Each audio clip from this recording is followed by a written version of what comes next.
Selamat datang dan bertemu kembali pada perkuliahan kewirausahaan. Hari ini kita sudah masuk pada pertemuan ke-6. Kita akan mempelajari atau mengkaji lebih dalam tentang entrepreneur, yaitu dengan tema berorientasi pada tindakan dan pengambilan risiko. Dalam menjadi seorang entrepreneur atau wirausaha itu memang harus fokus pada suatu tindakan, fokus pada satu ide atau kegiatan yang akan kita kembangkan dalam berentrepreneur, dan juga kita harus paham bagaimana resiko yang akan kita hadapi. Jadi kita harus tahu masalah-masalahnya dan apa tindakan-tindakan yang harus dilakukan. Baik, intinya pada perkuliahan hari ini diharapkan kepada seluruh peserta mahasiswa setelah bersama-sama belajar tentang pengambilan atau berorientasi pada tindakan dan pengambilan risiko, semuanya akan paham dan jelas sebagai calon-calon entrepreneur itu tahu apa yang harus dilakukan kalau kita menjadi seorang entrepreneur yang baik. Kajian yang akan kita bahas yaitu tentang action untuk memulai sebuah usaha baru. Jadi apa-apa saja, do-nya apa saja yang harus kita lakukan. Terus proses membuka usaha baru itu seperti apa. Dan selanjutnya kita akan belajar tentang risiko atau konsep risiko dan pengambilan risiko serta identifikasi risiko dan pengelolaan risiko. Karena apapun masalah, apapun risiko atau kendala tentunya ada cara mengelola atau cara memberikan solusinya. Kita akan mencoba mempelajari atau mengkaji satu persatu, yaitu pada action dalam menjadi seorang entrepreneur itu, kita melihat dulu ciri-ciri pengusaha. Jadi seorang entrepreneur itu atau kita memutuskan menjadi seorang entrepreneur itu harus tahu dulu, paham ciri-ciri seorang pengusaha. Di mana seorang pengusaha atau entrepreneur itu mampu mengambil keputusan dan bertindak cepat. Ya, ini ada beberapa istilah yang terkait dengan ciri pengusaha, yaitu yang pertama orientasi pada PDCA. Jadi kita masuk ke action dalam menjadi seorang entrepreneur itu atau bertindak atau fokus pada tindakan itu adalah orientasi PDCA, plan, do, check, and action. Jadi bagaimana kita terhindar dari segala masalah, yaitu dengan menerapkan atau melakukan action PDCA, plan, do, check, dan action. Itu tujuannya adalah kita terhindar dari segala masalah, walaupun memang tetap akan muncul, tapi tahu bagaimana cara menghindarinya. Nah, ada beberapa istilah, ini NATO, NADO, dan NACO. Ini adalah istilah yang sudah familiar di dunia entrepreneur. NATO itu adalah no action, talk only, artinya tidak ada tindakan, tidak ada kegiatan, tidak ada action, tetapi hanya omongan saja. Artinya biasanya bentuknya hanya gosip, konflik, dan hanya membual dan sebagainya. Nah, itu bukan ciri seorang pengusaha. Kita juga mengenal lagi istilah NADO. NADO, no action, dream only. Nah, ini juga sama. Tidak ada usaha, tidak ada tindakan, tidak ada action, tapi hanya mimpi. Jadi mimpinya banyak banget yang diidam-idamkan, yang diimpikan, yang direncanakan, tetapi tidak ada hasilnya. Ya, tidak ada hasilnya, tidak ada buktinya, hanya mimpi saja, gitu kan? Kalau yang di atas itu tidak ada action, hanya kegiatannya hanya talk only, artinya hanya berbicara saja tanpa ada bukti atau tanpa ada action. Dan yang terakhir adalah NACO. NACO itu no action, concept only. Nah, ini juga hampir sama dengan dream only, yaitu hanya memiliki konsepnya bagus, tapi tidak pernah terrealisasi. Biasanya sebetulnya kalau ini dikembangkan, kalau ini dilakukan, tadi yang misalnya NADO, no action, dream only, itu kalau memang itu dilakukan tanpa no, itu akan menghasilkan sebuah karya seni atau visioner dan hasil-hasil yang artistik dan sebagainya. Nah, sementara NACO sendiri, no action, concept only. Nah, kalau konsep ini diterapkan, dilakukan, ditindakin langsung atau do, itu akan mendapatkan sebuah hasil yang luar biasa, biasanya berupa teori dan falsafah. Konsep itu gambaran atau temuan-temuan, yaitu menjadi sebuah teori atau falsafah. Nah, secara umum dari ciri-ciri pengusaha ini, NACO itu lebih banyak diterapkan di dunia pendidikan, ya, memang. Tapi maksudnya hanya teori-teori saja, tidak ada action, tidak ada implementasi. Ya, biasanya membuat sebuah teori, konsep itu adalah diterapkan dalam dunia edukasi, pendidikan. Nah, biasanya masuknya ke riset-riset itu ya, menemukan sebuah ide, menemukan sebuah gambaran atau konsep-konsep baru. Nah, kita lihat ciri pengusaha itu harusnya seperti ini ya. Ada bagaimana kita mengambil keputusan dan bertindak cepat itu, ini siklusnya ya. Ada asumsi.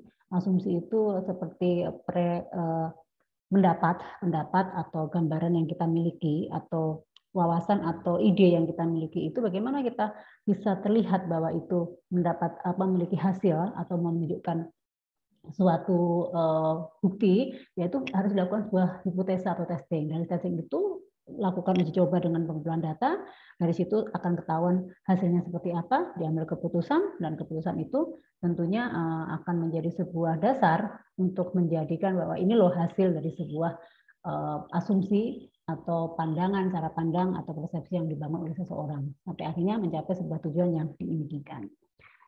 Sekali lagi, pada bahasan pertama tentang action, ya, action tindakan dalam berwirausaha itu tertuang dalam 8 habit of highly effective people yang dikarang oleh Stephen Covey. Jadi 8 kebiasaan baik untuk menjadi orang yang lebih efektif. Jadi apa yang dilakukan kalau kita menjadi seorang entrepreneur agar bisnis kita atau usaha kita, agar ide-ide kita semua tertuang dengan baik, kita harus melakukan 8 habit of highly effective people. Dulu dikenal dengan the 7 habit ya, sekarang menjadi 8, ada tambahan yang terakhir itu menjadi 8 habit, 8 kebiasaan yang bagus, yang tinggi untuk yang dilakukan oleh orang-orang untuk menciptakan sebuah karya atau sebuah tindakan yang nyata. Apa yang dilakukan? Proaktif, bermula dari ujung pemikiran, end of mind, dahulukan yang utama, berpikir menang-menang, memahami untuk dipahami, sinergi, menajamkan ketahanan, fleksibilitas, dan kekuatan, menemukan keunikan dan membantu orang lain menemukannya. Nah, ini adalah do action ya, secara nyata, real yang bisa kita terapkan dalam kehidupan sehari-hari. Perlu disampaikan bahwa Stephen Covey ini memiliki buku judulnya 8 Habit, the 8 Habit of Highly Effective People ini bestseller, jadi mungkin semuanya bisa mempelajari di sana dengan komplit ya, bagus, dan ini memang sudah diterapkan dalam kehidupan sehari. Ini adalah temuan-temuan dari pakar dan sudah diimplementasikan dan sudah diwujudkan dan terbukti nyata. Kita akan bahas satu persatu. Yang pertama adalah proaktif. Apa yang dimaksud dengan proaktif? Seorang entrepreneur itu harus berani mengambil inisiatif untuk bertindak, bukan menunggu atau berwacana saja, tapi do action. Minimal ada usaha, minimal rasa keinginan tahunya bisa terpenuhi atau terjawab. Mengambil inisiatif untuk bertindak, bukan menunggu atau berwacana.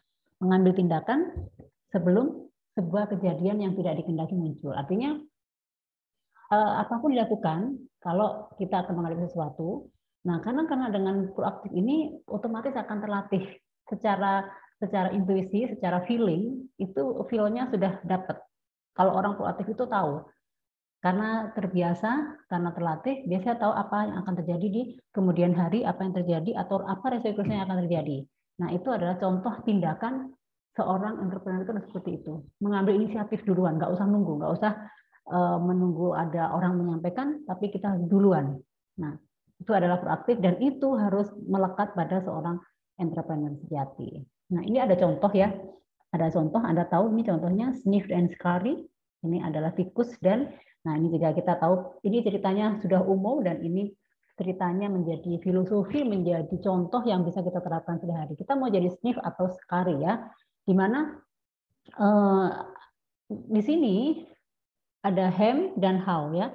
Di sini Sniff dan Carry ini adalah gimana dia mengandalkan intuisi, dia bergerak cepat, memperhatikan setiap sinyal, perubahan-perubahan kecil dan tidak terbelenggu dengan comfort zone. Dia tidak merasa nyaman ya. Tetapi kalau Ham dan How, nah kita bisa membandingkan kalau kita menjadi seorang painter, kita akan menjadi yang mana? Sniff dan Scary atau Ham dan How ya. Kebanyakan itu orang yang gagal itu karena merasa berada di comfort zone. Nah, kalau orang entrepreneur atau seorang perwirausaha yang sejati itu dia tidak pernah merasa puas dan dia tidak akan puas dengan kondisi yang dia rasakan saat ini. Dia selalu mencoba sesuatu yang baru, dia mencoba menerobos hal-hal yang aneh atau yang belum terjadi atau di luar nalar manusia atau masyarakat, dia mencoba. Nah, ini adalah karakter yang dimiliki oleh Ham dan How, yaitu terlalu terbelenggu dengan comfort zone. Terus yang kedua, terlalu terbelenggu dengan risiko daripada keuntungan. Artinya dia hanya memberikan risikonya ini nanti begini, terlalu banyak pertimbangan. Terus yang ketiga adalah menyalahkan lingkungan. Nah, selalu kalau sudah terjadi menyalahkan gara-gara ini nih, gara-gara ini nih. Nah, itu yang seringkali terjadi pada kehidupan kita sehari-hari. Terus tidak memperhatikan kebenaran kecil dan terlalu terbelenggu pemikiran daripada tindakan. Ini terlalu banyak berpikir, terlalu banyak tidak percaya diri, terlalu banyak misalnya jika, kalau, nah andekan. Nah ini adalah karakter Ham dan How. Nah ini yang mungkin kita bisa membayangkan kita berada di posisi mana. Nah pelajaran dari simbolisasi ini lebih baik proaktif, bertindak cepat, mengenali lapangan dan memiliki pertimbangan. Jadi walaupun salah, kita terobos saja. Karena dari kesalahan itu kita akan belajar banyak tentang makna, belajar banyak tentang bagaimana mengatasi atau bagaimana cara bertindak yang baik. Nah, jadi kita sebaiknya menjadi karakter individu yang seperti Sniff and Scary. Jadi itu menunjukkan bahwa ada kegigihan, ada kemampuan, ada keberanian untuk bisa melawan, untuk bisa menemukan cara-cara atau keluar dari comfort zone untuk menemukan comfort zone yang lainnya. Nah ini ya, jadi ini kita bisa menjadi contoh. Kalau Anda terjun ke entrepreneur, Anda menjadi karakter yang mana, itu menjadi pilihan Anda. Nah, kebiasaan kedua menurut Stephen Covey adalah bermula dari ujung pemikiran. Yang dimaksud dengan istilah ini adalah apa? Jadi kita itu, setiap orang, setiap individu, khususnya entrepreneur itu pasti punya tujuan. Tapi tujuan itu yang mana? Tujuan itu kan ada tujuan besar, ada tujuan yang kecil-kecil. Tujuan itu kecil-kecil itu adalah yang hari ini, hari besok. Tapi tujuan besar itu adalah ending atau tujuan akhirnya apa. Nah, yang dimaksud dengan bermula dari ujung pemikiran ini adalah tidak sekedar tujuan, tetapi tujuan yang benar. Jadi kita harus tahu tujuan yang sebenarnya itu seperti apa. Untuk mencapai tujuan yang benar, maka kita wajib menuliskan misi pribadi hidup kita. Ya, Anda akan menggambarkan tujuan dan cita-cita. Jadi kita bisa menuliskan misi pribadi hidup yang akan menggambarkan tujuan dari cita-cita. Jadi setiap orang kan pasti punya mimpi, punya tujuan. Dituliskan saja, dituliskan, dan kita tahu mana yang menjadi prioritas, mana yang menjadi tujuan akhir yang kita miliki. Misi pribadi ditemukan melalui serangkaian tindakan. Biasanya kalau kita sudah punya mimpi, pasti kita akan melakukan banyak tindakan untuk menggapai mimpi itu. Nah, itu yang dimaksud adalah bermula dari ujung pemikiran. Tujuannya apa, baru kita melakukan do. Tahu ya? Jadi kalau kita bermimpi memiliki usaha tertentu, bidang IT, bidang kuliner, bidang otomotif dan sebagainya, itu adalah tujuan akhirnya memiliki ini dengan profit dan sebagainya. Nah, untuk mencapai tujuan tersebut, ada tindakan-tindakan yang harus dilakukan. Itu, jadi tujuan besarnya adalah menjadi seorang entrepreneur di bidang otomotif, menjadi entrepreneur di bidang informasi. Nah, itu baru kita turunkan menjadi tindakan yang kecil-kecil.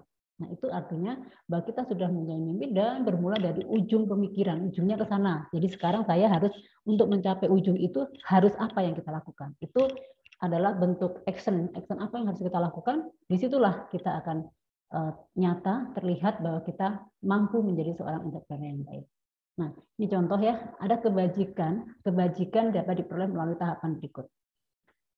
Ini tindakan-tindakan juga ya, yang dimaksud dengan tindakan atau action, yaitu pertama ada penginderaan fisik. Penginderaan fisik itu adalah terlihat dari fisik kita, itu anugerah ya. Terus kita juga bisa, dari anugerah itu kita bisa melihat atau menjalani proses perjalanan hidup. Terus selanjutnya dari pelajaran hidup itu kita mencoba menjadi seseorang yang bisa memberikan makna hidup itu melalui pembelajaran, dan dari pembelajaran itu akhirnya ketemulah suatu filosofi. Nah, itu tujuan akhirnya adalah memang kebajikan. Kita ingin menjadi seorang manusia yang memiliki kebajikan. Kebajikan itu dibentuk dari mana? Tadi, pertama, diawali, kebajikan itu akan terwujud apabila kita sudah melewati tahapan ini. Dari pengendalian fisik, pengalaman hidup, keilmuan, dan akhirnya tujuan akhir kebajikan itulah muncul menjadi sebuah filosofi. Ini contoh suatu tahapan yang bermula dari ujung, itu adalah ini. Berikutnya, penginderaan manusia tingkat 1. Ya, penginderaan manusia tingkat 1 itu apa? Mulai dari bayi. Ya, tadi kita lihat, kita kembali dulu. Di sini ada penginderaan fisik ya. bahwa proses perjalanan hidup atau seseorang itu ditandai dari penginderaan fisik. Ya, di sini fisik itu ya kita lahir dari bayi yang tidak tahu apa-apa, ya kan, terus akhirnya bertumbuh menjadi besar, dewasa, dan akhirnya memiliki banyak perubahan-perubahan sampai akhirnya kita mengenal bahasa tubuh atau konsep tubuh kita seperti apa. Dan berikutnya kita melihat penginderaan manusia kedua. Nah, manusia itu kan ibaratnya gini, bayi lahir itu kan dari yang hanya menangis sampai dia bisa bergerak, sampai dia bisa menunjukkan gestur tubuhnya, sampai dia bisa memiliki konsep dan gerakan tubuh. Nah, itu adalah proses penginderaan fisik terlihat dari situ. Nah, selanjutnya penginderaan fisik pun itu kan dibedakan menjadi tahap 1, 2, dan 3 dan seterusnya. Nah, penginderaan manusia tingkat 2 itu adalah bahwa tujuannya setiap manusia itu akan berkembang, ya, memiliki institusi di mana melalui intuisi itu manusia akan memiliki kematangan dalam indera dengan pengalaman, ya kan? Dari pengalaman itu apa yang dilakukan? Nah, pengalaman itu bisa diambil dari memaksimalkan optimalisasi penginderaan dengan pengalaman di lapangan. Tadi kan dari perubahan fisik. Kalau kita kembali ke sini, kita lihat dari sini. Nah, dari anugerah ya tahap 1 tadi, proses penginderaan fisik dari keberadaan manusia ya ditandai dari lahir sampai mereka menemukan sebuah konsep dan pandangan hidup, dan selanjutnya dilanjutkan dengan penginderaan kedua yaitu melalui pengalaman. Ya, melakukan sinkronisasi pikiran, artinya manusia sudah mulai memiliki kematangan dalam berpikir, dalam bertindak, dilihat dari aktivitasnya atau optimalisasi penginderaan di pengalaman di lapangan. Terus juga adanya dari pengalaman di lapangan itu kan manusia diajak berpikir, diajak mengkoneksikan, mensinkronisasikan pikiran kita dengan kondisi di lapangan. Nah, ini disampaikan, apa kaitannya dengan bisnis? Tentunya ada, karena kita nanti dalam melakukan atau pengembangan bisnis itu kan kita semakin banyak pengalaman, kita semakin matang, semakin kita banyak ke lapangan, kita akan menemukan banyak hal-hal baru, dan kita akan mensinkronisasikan apa yang ada di pikiran kita, ide-ide apa yang kita bisa kembangkan untuk bisnis kita yang ada di lapangan sesuai dengan kebutuhan masyarakat. Nah, ini yang kaitannya dengan penginderaan manusia itu. Tujuannya penginderaan ini membantu manusia, khususnya membantu kita sebagai calon entrepreneur itu memiliki daya, kemampuan seperti itu, kemampuan berpikir, kemampuan mensinkronkan, mampu mengoptimalkan indera yang kita miliki dengan dia yang ada di lapangan, artinya di lapangan itu dengan kebutuhan masyarakat, dengan pikiran atau ide-ide yang kita miliki. Dan setelah itu ya tentunya ada action, ada movement yang harus kita lakukan untuk mewujudkan suatu tindakan tersebut. Nah, penginderaan tingkat keempat, ya ini mengajak kita calon-calon entrepreneur itu bahwa tahap keempat ini merupakan tahap tertinggi, di mana tahap keempat itu tidak lagi berangan-angan, tidak lagi belajar, tapi lebih ke penerapan, lebih ke implementasi dari pengetahuan dipadukan dengan pengalaman, akhirnya menjadi sebuah kebijakan.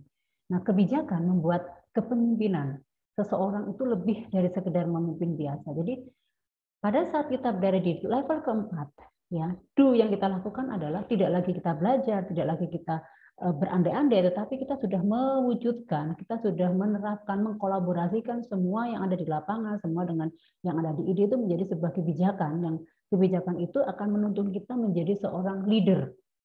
Di dalam entrepreneur itu kan harus ada leader. Nah, di sini kita akan belajar atau bagaimana menjadi seorang leader yang baik itu ya setelah kita berada di penginderaan manusia tingkat 4. Kapan itu? Kapan saja. Ya, kapan saja, tidak harus menunggu tua, tetapi pada saat Anda sudah sadar berada di level 1, level 2, 3, dan 4 itu artinya Anda sudah siap menjadi seorang leader. Karena leader itu tidak dibentuk, tidak ditentukan karena faktor umur, tetapi dari kematangan berpikir, tetapi dikaitkan dengan pengetahuan dan pengalaman hidup yang mereka alami. Jadi seorang entrepreneur pun juga bukan miliknya orang tua, miliknya orang yang sudah sepuh atau yang sudah berduit, tetapi pada saat mereka tahu membaca lingkungan, bisa mensinkronkan, mengkondisikan antara ide dan juga kebutuhan masyarakat, itu disitulah dia sudah belajar menjadi seorang leader, sudah melakukan action, sudah melakukan do, bagaimana dia menjadi seorang pemimpin dalam mengembangkan suatu bisnis. Itu ya. Nah, hidup dengan kejelasan tujuan. Jadi entrepreneur itu menekankan dengan hidup dengan kejelasan tujuan. Apa yang dimaksud dengan hidup dengan kejelasan tujuan? Yaitu yang jelas di poin kedua, bermula dari tujuan akhir. Di sini kita, setiap orang, setiap manusia, ataupun setiap entrepreneur harus sudah bisa menetapkan tujuan akhirnya. Tujuan apa untuk bisnisnya itu untuk apa? Yang jelas ya tentunya untuk memenuhi kebutuhan hidup, menjadi kebanggaan keluarga, persiapan hari tua dan sebagainya. Itu contoh kalau kita berbicara tentang tujuan hidup atau tujuan seorang entrepreneur. Nah, sekarang kita juga perlu tahu bahwa tujuan hidup manusia itu apa, ya kita harus tetapkan. Misalnya tujuan akhirnya hidup yang bahagia, sehat, terjamin secara ekonomi dan sejahtera, itu juga salah satunya. Terus yang kedua, dari tujuan itu apa yang kita lakukan? Kita menentukan langkah-langkah kecil untuk mencapai tujuan tersebut. Misalnya menyelesaikan studi, bekerja, terus membuka usaha. Nah, ini tujuan-tujuan kecil. Tujuan besarnya kan ini. Ya, ini jadi tujuan besarnya adalah ini, bermula dari akhir tujuan. Ya. Jadi kita memiliki tujuan adalah hidup bahagia, sehat, dan punya usaha dan sebagainya. Nah, untuk mencapai tujuan ini apa yang kita lakukan? Belajar, bekerja, cari pengalaman, dan salah satunya membuka usaha. Dan berikutnya, perhatikan setiap kemajuan yang sudah dicapai, progres setiap tindakan, setiap action, itu apa saja? Melalui evaluasi, misalnya studinya mau berapa? Mau 3, 5, atau 7, atau gimana? Nah, itu dievaluasi. Terus melakukan juga evaluasi, terus pindah usaha atau merekrut manajer, perbaiki proses produksi, itu bisa kita lakukan. Kita pengalaman kerja 5 tahun itu satu tempat atau pindah-pindah tempat, itu juga salah satu bagaimana kita langkah-langkah tindakan yang kita lakukan untuk persiapan menuju ke tujuan akhir. Ada orang bekerja sampai 5 tahun itu di satu tempat, ada juga 5 tahun itu tapi sudah pindah kerja 4 kali pindah kerja. Nah, kita itu ada maksudnya, semuanya adalah tujuannya ke sini. Nah, yang berikutnya, saat dapat mencapai goal, tujuan, rayakanlah bersama karyawan dan keluarga. Jadi pada saat Anda berhasil mewujudkan itu, perlu dong sedikit-sedikit ada party, ada seremonial, itu sebagai pengingat, penyemangat untuk bisa melangkah ke do selanjutnya atau action selanjutnya demi mencapai tujuan akhirnya. Nah, ini kita juga ada beberapa tujuan-tujuan baru yang lebih matang. Nanti ini ada di bukunya Eho tahun 2019. Kita bisa googling nanti ya, karena tidak cukup waktunya. Jadi kita langsung masuk ke materi yang ketiga. Tiga adalah dahulukan hal yang utama. Ini adalah 3 dari 8 kebiasaan baik tadi adalah dahulukan hal yang utama. Jadi ini membuat skala prioritas. Jadi kita harus bisa untuk siapapun, untuk kita sebagai mahasiswa, untuk kita sebagai masyarakat, atau kita yang akan terjun di entrepreneur, itu harus bisa membuat skala prioritas, yaitu dengan mendahulukan yang utama. Nah, bisa membedakan antara urgent dan penting. Ya, urgent itu artinya situasi yang mendesak, yang harus saat itu, harus hari ini, dan harus on the spot itu. Kalau penting itu membutuhkan perhatian besar, ini penting, perlu fokus, perlu perhatian, perlu kehati-hatian. Tapi kalau urgent itu benar-benar hari itu sudah mendesak sekali, ya. Nah, itu yang tidak bisa, kita harus memilah. Ini yang mana harus kita dulukan gitu. Terus misalnya kondisi darurat ya, urgent itu bisa dibilang dalam kondisi darurat, tapi juga membutuhkan tindakan secepatnya. Terus ya, jadi kita harus belajar, kita harus bisa menjadi orang yang memberikan waktu untuk lebih bagaimana bekerja dengan perencanaan, mengembangkan hubungan, memanfaatkan peluang-peluang dan recharge pengetahuan. Jadi pengetahuan itu selalu harusnya update ya. Recharge itu artinya mengupdate wawasan pengetahuan supaya kita tidak ketinggalan. Khususnya bisnis itu harus update terus.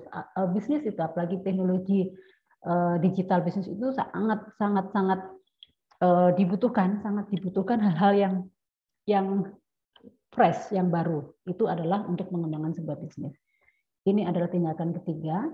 Ingat ya, tidak semua masalah harus menjadi prioritas. Kita bisa membuat skala prioritas. Yang pertama itu up. 1, 2, 3, kita bisa lah. Mana yang terpenting, mana yang harus didahulukan. Seperti kebutuhan primer, mana yang harus utama? Ya, kita harus bisa mampunya seperti itu. Jadi cara membedakannya urgent dan penting itu di situ. Mana yang menjadi kebutuhan utama kita dan itu perlu difokuskan. Manusia yang gagal adalah manusia yang tidak bisa membedakan mana pekerjaan prioritas dan bukan. Kita masuk ke tindakan keempat dari 8 kebiasaan baik. Berpikir menang-menang atau win-win solution. Berwirausaha pada dasarnya adalah berupaya untuk memenangkan kehidupan. Ya, ada 3 pilihan. Kita mau pilih yang mana? Win-win, win-lose, atau lose-lose. Ya, tetapi seorang entrepreneur pasti berpikirnya menang-menang. Dia tidak akan merugikan orang lain dan dia tidak akan merugikan diri sendiri, tapi dia berada di posisi yang netral, aman. Ini ada beberapa catatan yang mungkin kita perlu garis bawahi. Jika saya menang, Anda kalah atau rugi, saya hanya menang sekali. Ini perlu kita renungkan bahwa kenapa berpikir menang-menang itu yang kita utamakan, bukan berpikir menang kalah. Inilah jawabannya. Jika Anda menang, Anda kalah. Jika saya menang, Anda kalah atau Anda rugi, saya hanya menang sekali saja. Kalau saya kalah, Anda menang, Anda hanya bisa menang sekali saja. Kalau Anda kalah dan saya juga kalah, buat apa diteruskan? Ya, sama-sama merugikan.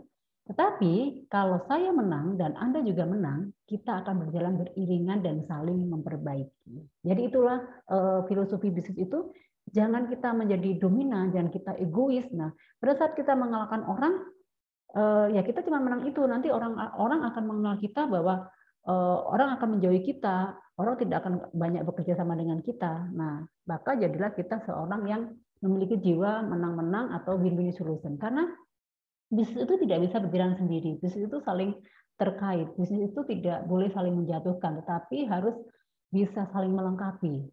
Ya, walaupun dengan kompetitor itu tahu ranahnya dia sebatas mana dan sebagainya. Nah, itu yang dimaksud berpikir menang-menang. Jadi seorang entrepreneur itu harus memiliki jiwa yang benar-benar tidak boleh egois, tidak boleh memonopoli.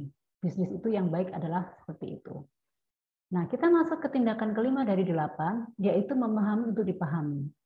Seorang wirausaha haruslah pertama memiliki keterbukaan, open mind, untuk mendengarkan dan tidak cepat-cepat menolak atau berkomentar. Artinya, kalau kita sering makan ya, kita makan di tempat tertentu, di resto tertentu, biasanya kita akan mengisi sebuah umpan balik atau membuat kesan dan pesan. Nah, kadang tidak semuanya persepsi konsumen itu sama, pasti akan ada kritikan, ada terima kasih, ucapan puas dan sebagainya. Tidak berarti yang mengatakan tidak puas itu jelek, tidak. Tetapi mereka sudah melihat atau merasakan dari kacamata konsumen. Sementara seorang entrepreneur harus bisa memenuhi semua yang diinginkan konsumen, ya. Sehingga diperlukan keterbukaan atau open mind, yaitu mau mendengarkan, tidak emosi, dan tidak menganggap bahwa masukan negatif itu selalu salah, ya. Terus berusaha tidak melawan atas apa yang didengar dari pihak lain. Jadi kita harus menjadi netral dan kita harus mengotak-ngotakkan. Karena kritikan itu adalah langkah awal untuk menjadi kita lebih sempurna, untuk memperbaiki ke arah yang lebih baik lagi. Seorang entrepreneur harus memiliki kebiasaan mendengarkan dan memikirkan. Mendengarkan, jadilah pendengar yang baik. Terus ada usaha menempatkan diri kita pada posisi orang lain. Karena kita berandai-andai. Kalau Anda dari saya, dan saya Anda merasakan apa yang saya rasakan saat ini, apa yang dilakukan? Tentunya juga akan mengalami hal yang sama. Yang keenam adalah tindakan sinergi. Action yang dilakukan seorang entrepreneur itu adalah sinergi. 1 tambah 1 sama dengan 2. Salah, yang betul 1 tambah 1 adalah lebih dari 2. Nah, yang dimaksud sinergi itu apa? Seorang entrepreneur itu harus bisa mencari sinergi. Sinergi itu adalah cara atau bagaimana mensinkronkan perbedaan-perbedaan itu menjadi suatu hal yang bisa membuat kegiatan atau usaha itu menjadi besar, ya. Perbedaan-perbedaan itu kalau dijadikan satu akan menjadi sebuah sinergi yang saling menguatkan. Makanya kritikan tadi di tindakan kelima, kritikan atau masukan itu walaupun berbeda salah, kalau dijadikan satu akan menjadi suatu kekuatan yang akan membangun atau menyempurnakan setiap tindakan selanjutnya. Kalau dalam hal bisnis ya tentunya masukan itu akan membantu menguatkan, memperbaiki, meningkatkan kualitas atau membuat usaha kita itu menjadi lebih baik. Karena apa yang dia itu kita tahu, oh ini salah, ini nggak benar, oh ini kurang tepat, ini diganti ini. Nah itulah cara yang dimaksud dengan sinergi, ya. Beberapa masukan itu perlu dijadikan satu, dan sinergi yang efektif sangat tergantung pada komunikasi. Maka penting ya, masukan itu adalah bentuk komunikasi. Ya, bagaimana kita tahu sinergi yang baik itu sudah terlaksana atau sudah kita lakukan, khususnya dalam membangun sebuah bisnis itu dari mana ya? Berawal dari komunikasi itu melalui mendengar. Dari mendengar itu direspon. Bukan kita mendapatkan masukan terus marah, ya berarti tidak ada respon, tidak akan ada perbaikan. Dari mendengar, merespon, dan melakukan kooperatif. Nah, itu adalah sinergi-sinergi yang harus dilakukan, yang harus dibangun, yang harus diimplementasikan, diterapkan oleh seorang wirausaha atau entrepreneur. Tindakan ketujuh, yaitu menajamkan ketahanan, fleksibilitas, dan kekuatan. Apa sih upaya yang harus dilakukan untuk bisa menajamkan ketahanan? Yang pertama, berikan makanan pada jiwa. Jadi spiritual ya, ini kita berbicara spiritual adalah tindakan-tindakan yang berhubungan dengan spiritual. Kita menjadi seorang baik wirausaha pun adalah seorang manusia, ya tetap harus hidup seimbang, tetap harus melakukan meditasi atau berkomunikasi dengan Sang Halik. Terus bagaimana dia bisa menolong diri ya dan membangkitkan semangat. Ya, ini adalah cara-cara menajamkan ketahanan. Bagaimana kita bisa bertahan, jangan pernah takut menghadapi kesalahan, karena kebanyakan orang bisnis kalau udah sukses begitu gagal langsung down, dan itu yang kita bangun. Ini berkaitan dengan spiritual, supaya kita tetap bisa bertahan, supaya kita tetap memiliki kekuatan, ya tetap kita harus ingat dengan Sang Pencipta melalui hubungan kita dengan Tuhan kita, dengan secara spiritual tetap. Ya, ada istilah ora et labora, berdoa dan bertindak, artinya berdoa dan action itu tetap harus jalan seimbang, seiring. Ada smart mistake ya versus dumb mistake ya. Ingatlah, ketika manusia menciptakan pensil, ya manusia juga menciptakan penghapusnya. Jadi semua hidup itu berpasang-pasangan, harus seimbang. Ya, ada kesalahan pasti ada perbaikan. Ya, ini adalah bagaimana seorang entrepreneur itu dituntut atau diharapkan menjadi sebuah pribadi, menjadi sebuah pribadi atau seorang pribadi yang tetap bisa tidak puas dengan kondisinya, tetapi dia selalu berusaha dan selalu mencoba seimbang. Ya, hidup itu harus balance, seimbang. Dan di sini yang tadi ada istilahnya, bukan yang terkuat melainkan yang adaptif yang berumur panjang. Bukan yang terkuat, jadi kekuatan harta itu sebenarnya bukan apa-apa, tetapi itu adalah bonus ya. Yang terlebih adalah keseimbangan dalam hidup. Nah, ini contohnya ya. Kita ambil contoh ini seorang wirausaha internet namanya Bu Peabody. Mungkin teman-teman sudah lihat, semuanya sudah tahu siapa dia ya. Dia adalah wirausaha internet, khususnya dengan webnya itu adalah tripod.com ya. Ingat, kita akan lihat dia melakukan latihan blind faith. Blind faith itu artinya walau mendapatkan serangkaian penolakan, Bo percaya bahwa usahanya kelak akan berhasil dan diterima. Ada keyakinan. Artinya apa? Bahwa kegagalan atau penolakan dari masyarakat itu, kalau kita yakini, kita juga berusaha dan kita serahkan kepada Sang Halik, itu pasti akan bisa diterima pada akhirnya. Karena bisnis itu biasanya sesuatu yang aneh. Diawali ya, apalagi yang ide baru ya, apalagi yang startup itu biasanya merupakan ide-ide yang kadang dianggap konyol, kadang ide-ide yang dianggap tidak masuk akal. Nah, biasanya pejuang-pejuang startup inilah yang akan berjuang terus, tapi dia akan membuktikan bahwa apa yang mereka tolak, apa yang mereka sanksikan itu tidak seperti itu. Nah, di sini Bo Peabody itu belajar menerima kata-kata penolakan.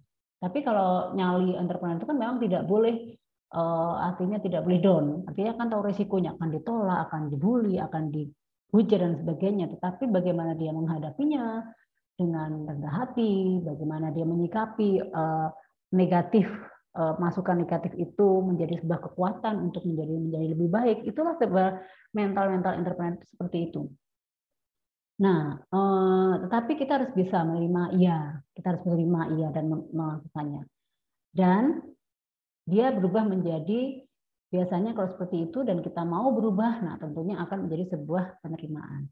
Nah, ia Tikun meyakinkan bahwa investasi mereka dapat membuahkan hasil. Ini adalah filosofi yang dibangun oleh Peabody, wirausaha internet yang awalnya ditolak, dianggap sesuatu yang tidak mungkin. Tapi dia yakin, dia percaya dengan Tuhan, percaya dengan ini, bahwa usaha yang dia lakukan, bahwa apa yang dia lakukan itu akan berguna dan memang pada akhirnya memang diterima. Nah, ini proses perjalanan bahwa bisnis itu tidak semulus kita lewat jalan tol ya, karena kita di pertemuan satu sudah membahas bahwa apa sih resikonya seorang pebisnis itu, ya ditolak, gagal, ya kan, berhadapan dengan ketidakpastian dan kita harus siap melawan itu melalui tindakan ini, ya kan. Berikutnya adalah yang ke-8 adalah tindakan yang ke-8 ini adalah menemukan keunikan pribadi dan bantulah orang lain menemukannya. Artinya, dari perilaku efektif menjadi luar biasa, mulailah dengan menemukan atau menggali keunikan diri sendiri. Nah, ini khusus untuk pribadi ya, untuk pribadi dalam arti setiap orang tuh punya potensi loh menjadi seorang entrepreneur. Nah, kita mulai dari empat elemen yang kita miliki. Bahwa setiap orang memiliki pikiran, tubuh, hati, jiwa. Bagaimana kita memadukan pikiran, tubuh, hati, jiwa kita menjadi sesuatu atau mengeluarkan keunikan pada diri sendiri. Nah, ini adalah setiap orang punya. Setiap orang harus bisa mengasah apa yang kita miliki. Melalui apa? Pikiran, tubuh, hati, dan jiwa. Potensi diri pada 4 elemen itu adalah utama. Begitupun seorang entrepreneur itu diawali dari penemuan keunikan yang ada dalam dirinya. Ya, apa yang dia miliki, apa kelebihannya, dia sudah satukan semua melalui pikiran, mind, tubuh, hati, dan jiwa itu menjadi sebuah ide, kalau ditarik menjadi sebuah ide bisnis atau ide yang baru yang dia kembangkan menjadi sebuah usaha. Nah, sekarang kita masuk kepada konsep resiko. Apa yang dimaksud resiko? Ada sedikit pengantar ya. Definisi resiko adalah satu, ketidakpastian. Jadi seorang entrepreneur itu pasti akan berhadapan dengan risiko ketidakpastian, konsekuensi yang memunculkan dampak yang merugikan, risiko dan pengambilan keputusan bisnis, hubungan antar risiko, rezeki. Nah, ini adalah risiko itu artinya uncertainty atau ketidakpastian. Itu pasti akan kita hadapi sebagai seorang entrepreneur. Bagaimana motivasi dalam menghadapi risiko tersebut? Apa yang harus kita lakukan? Yang pertama, tentunya menginginkan pengembalian yang sepadan. Artinya kalau sudah ada risiko itu harus ada solusi yang bisa menyelesaikan risiko itu. Tentunya setiap ada masalah tentu ada jalan, ada penyelesaiannya. Terus yang kedua, bagaimana mengkalkulasi risiko. Terus bagaimana kita memotivasi risiko itu kan sering muncul biasanya dalam posisi kepepet ya, terjepit atau kepepet atau mendadak. Nah itu biasanya kita yang kita akan agak sedikit kebingungan. Kadang orang selalu berpikir kita tidak mampu mengawasi risiko atau kita tidak tahu risiko yang dihadapi. Kalau dalam kondisi kepepet akan ngomong seperti itu, karena memang motivasi pengambil risiko itu memang perlu renungan, perlu berpikir dengan kepala dingin, tidak dengan emosi, tidak dengan pikiran panas. Karena kalau sudah dihadapkan dalam mendadak seperti itu, orang biasanya mentok ya, artinya ada batasan-batasan yang akhirnya mereka menyerah. Itu yang kesalahannya kalau memang kita terburu-buru. Karena sekali lagi menghadapi risiko itu harus dipikirkan dengan kepala dingin, pikirkan dengan logika dan tidak boleh emosi. Nah, sehingga tidak akan lagi muncul lagi, waduh saya nggak bisa menghadapi risiko ini, saya tidak tahu apa yang harus saya hadapi, itu tidak akan muncul seperti itu. Karena sekali lagi risiko itu pasti akan ada solusi, akan ada temuan atau jalan keluarnya masing-masing. Nah, konsep risiko ya, kita ada dua. Konsep risiko itu ada dua. Satu risiko murni dan risiko spekulatif. Yang dimaksud resiko murni itu adalah contoh resiko nyata real, yaitu resiko yang hilang atau rusaknya aset yang dimiliki. Terus resiko kecelakaan kerja kan nyata, memang kecelakaan kerja ada terlihat. Ya. Terus resiko akibat tuntutan hukum, harus dipenjara, harus menjalani sanksi moral, sanksi fisik dan sebagainya. Risiko operasional lainnya dan bencana alam ini adalah risiko murni yang memang terlihat, bisa dirasakan, dan bisa diraba atau dipegang dan sebagainya. Risiko konkret ya. Selanjutnya risiko spekulatif. Yang dimaksud dengan risiko spekulatif itu adalah risiko yang mungkin tidak terlihat. Ini terjadi dalam dunia bisnis ya. Biasanya risiko perubahan harga itu ditunjukkan atau dilihat dari misalnya adanya fluktuasi harga emas, dolar, naik turunnya, melemahnya nilai rupiah terhadap dolar dan sebagainya, itu kan tidak bisa dilihat, hanya bisa dirasakan oleh orang tertentu. Sementara kalau risiko murni itu ya benar-benar banjir, ya kita lihat banjir. Gunung meletus, kita melihat gunung meletus, dampaknya masyarakatnya seperti apa, gitu kan. Kecelakaan kerja, kita lihat orang kena kecelakaan kerja yang harus dibawa ke rumah sakit, harus ada penanganan dan sebagainya. Tapi kalau risiko spekulatif itu ada risiko yang memang sekali lagi terkait dengan bisnis yang hanya bisa dirasakan oleh pelaku bisnis karena tidak terlihat secara konkret. Ya, misalnya perubahan harga input, perubahan harga output, risiko kredit dan sebagainya itu kan tidak bisa terlihat. Oh, ini ya risiko tidak, tapi hanya bisa dirasakan oleh pelaku bisnis biasanya seperti itu. Nah, ini adalah jenis-jenis risikonya. Dan kita akan melihat juga bentuk-bentuk kerugian. Konsep risiko yaitu dalam bentuk kerugian akibat risiko. Yang jelas kerugiannya yang kalau secara konkret itu atau secara murni nominal yang harus ditanggung akibat dampak langsung risiko yang terjadi. Jadi nominal yang harus ditanggung akibat dampak langsung risiko yang terjadi. Artinya jelas kalau misalnya kita kehilangan ya kita akan kehilangan motor, berarti kita akan kehilangan berapa juta kelihatan nominalnya. Kecelakaan kerja berarti kita akan kehilangan, baik itu mungkin secara fisik kita terluka dan kita harus diobati, dan berarti kita harus mengeluarkan nominal atau kehilangan nominal secara fisik dan juga harus mengeluarkan nominal untuk penyembuhannya. Terus kehilangan bencana alam, tentunya kita banyak kehilangan kerugian langsungnya, harta benda, rumah dan sebagainya rusak dan sebagainya. Itu contoh dari resiko atau bentuk kerugian langsung yang dihadapi akibat risiko murni. Sementara risiko spekulatif yang tidak nyata itu adalah kemungkinan sales profit yang gagal diterima, munculnya biaya operasional tambahan, kesempatan investasi yang hilang, dan kerugian lainnya yang memang tidak terlihat, hanya bisa dirasakan, karena memang sifatnya adalah kerugian tidak langsung akibat atau dampak dari risiko spekulatif. Oke, sekarang konsep risiko itu bagaimana mengkalkulasi risiko, bagaimana menghadapi atau menyelesaikan risiko itu, ya tentunya tentukan seberapa sering. Jadi kita tuh bisa memprediksi, kita bisa mengatur dari pengalaman di lapangan, dari intuisi, dari feel atau apa yang kita temui di lapangan itu kita otomatis akan tahu risiko-risiko yang sering terjadi, maka kita bisa meminimalis, kita bisa mengatur atau bisa bagaimana bisa risiko itu bisa dikurangi atau minimal tidak sering terjadi. Ya, contohnya misalnya listrik sering padam dan sebagainya. Bagaimana caranya supaya listrik tidak sering padam dan sebagainya?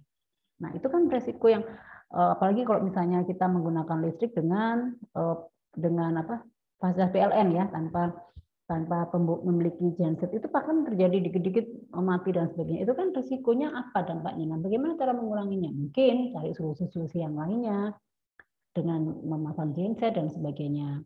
Atau risiko-risiko lagi yang lainnya. Karena ini sering terjadi banjir, apa yang harus kita lakukan? Sudah tahu resikonya, maka dibuatlah dinaikkan rumahnya dan sebagainya. Itu kan cara-cara meminimalis resiko yang terjadi. Dalam bisnis juga sama, bagaimana biar kita tidak merugi terus? Nah, itu kita harus tahu caranya seperti ini. Harus ada solusi-solusi tindakan yang nyata yang untuk membantu meminimalis ya mengkalkulasi resiko yang sering terjadi gitu. Nah, berikutnya adalah menentukan dampak yang timbul dari risiko yang terjadi. Artinya dampaknya apa? Kalau ini terus sering terjadi, dampaknya apa? Gitu kan? Oke, berikutnya menghitung kemungkinan prediksi kerugian. Jadi kita juga perlu melakukan perhitungan. Jadi mengelola risiko itu, risiko pasti kita terhadapi. Risiko pasti kita akan temui, kita akan hadapi, tapi kita harus mampu mengelolanya dengan memikirkan, memprediksi kerugian-kerugian yang terjadi dampak atau akibat risiko itu sendiri. Maka yang harus dilakukan adalah ya kita membandingkan kalau keseringan ini maka dampaknya seperti ini. Maka frekuensi kita turunkan agar dampak juga tidak terlalu menurun. Akhirnya untuk lebih efektif lagi. Dan berikutnya, contoh mengkalkulasi risiko adalah ini risiko terjadinya pencurian barang, ya kan? Nah, ini contohnya kita bisa melakukannya atau meminimalis ya kerugiannya kalau kita sering-sering kehilangan barang. Misalnya kita berada di bisnis retail terus kita sering banget kehilangan barang ya tidak tahu apakah itu diambil konsumen dan sebagainya, kita tidak tahu. Nah, dampak seringnya kehilangan barang dalam bisnis retail itu tentunya akan berdampak besar.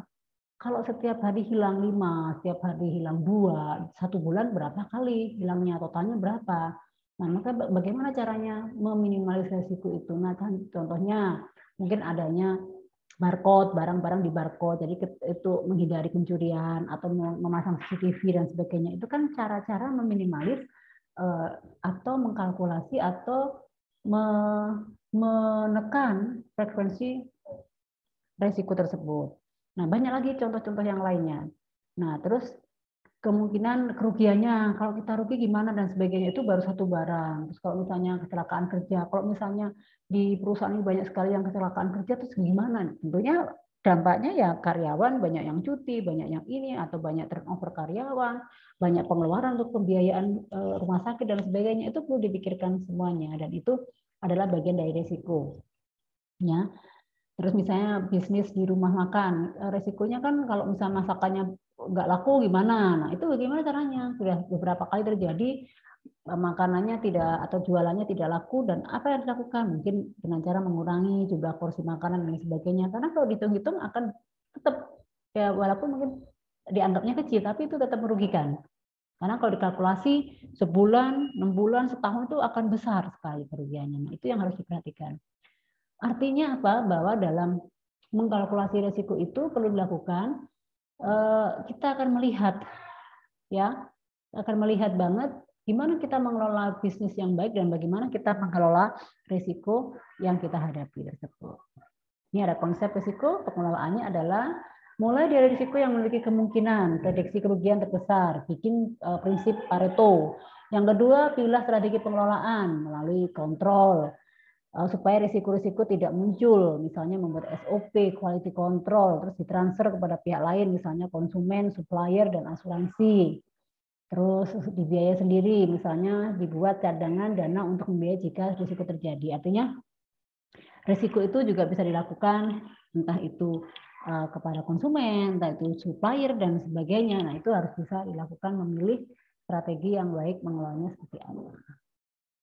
Nah, di sini bahasan yang terakhir adalah tips dan trik bagaimana kita mengelola risiko. Artinya satu, perlu dipahami bahwa risiko tidak untuk menjadi penghambat untuk maju. Sekali risiko itu akan kita hadapi. Itu adalah konsekuensi menjadi seorang entrepreneur. Risiko akan kita temui setiap apapun karena risiko itu kadang muncul bersamaan dengan masalah-masalah yang muncul secara tiba-tiba. Dan risikonya apa? Maka kita harus membuat sebuah strategi yang baik agar bisnis kita tetap berhasil. Yang kedua adalah tipsnya adalah mengidentifikasi risiko apa yang berpotensi muncul dalam bisnis. Yang ketiga adalah identifikasi seberapa sering risiko tersebut muncul. Yang keempat adalah mengidentifikasi seberapa besar dampak dari risiko yang muncul tersebut. Yang kelima, menyiapkan langkah-langkah mitigasi risiko hanya pada risiko yang dominan. Ya, langkah-langkah mitigasi itu adalah langkah-langkah yang harus dilakukan tapi yang risiko yang terjadi sangat dominan, yang prioritas atau akun yang sering terjadi, yang memang akan menghambat atau merugikan bisnis kita, itu yang harus dilakukan atau strateginya harus dibuat secara khusus melalui kontrol risiko. Nah, Dari sini materi kita sudah selesai, kita cukupkan. Jika ada pertanyaan bisa dilakukan melalui chat ataupun di menu diskusi di laman Sepada atau e-kampus, dan kita masuk kepada tugas. Ya, kita tugasnya kembali ada tugas kelompok, di mana tugas ini masih terkait dengan ide bisnis tugas kelompok ya. Jadi semuanya diambil dari tugas yang sudah ditetapkan di awal, tugas kelompok untuk ide bisnis itu. Nah, tugas Anda adalah bahwa diwajibkan kepada setiap kelompok menjelaskan risiko terbesar dalam memulai wirausaha yang akan dibangun dan cara mengelolanya seperti apa. Artinya setiap kelompok memiliki ide bisnis yang akan menjadi final project. Tolong disampaikan kepada saya, dikumpulkan nanti dalam bentuk tugas, itu resikonya apa saja ide-ide ini, kira-kira apa yang akan dihadapi. Nah, terus bagaimana mengelola resiko yang akan kita hadapi. Jadi kita sudah mulai memprediksikan, ya, kita sudah bisa mengatur atau mengidentifikasi kira-kira bisnis ini resikonya apa. Tidak ada bisnis yang tidak berisiko, sekecil apapun itu harus dituliskan, dan bagaimana mengelola risiko tersebut. Nah, mudah-mudahan materi pada hari ini memberikan manfaat dan menyemangati kita untuk menjadi pribadi atau individu yang memang siap untuk menjadi seorang entrepreneur yang baik. Terima kasih atas perhatian dan kerjasamanya. Semoga materi ini sekali lagi bermanfaat buat kita semua, dan kita akhiri dan kita akan bertemu di pertemuan yang selanjutnya. Bye.